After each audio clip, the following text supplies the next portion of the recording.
В един месарски магазин продавача бил глух.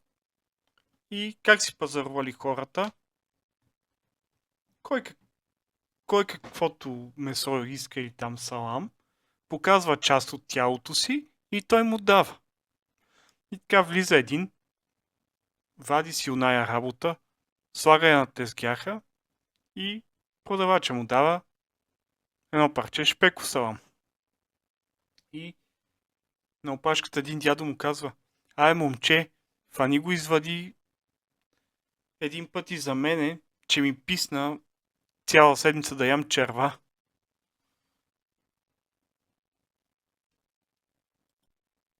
Ако теб не те бива, включи се в колектива.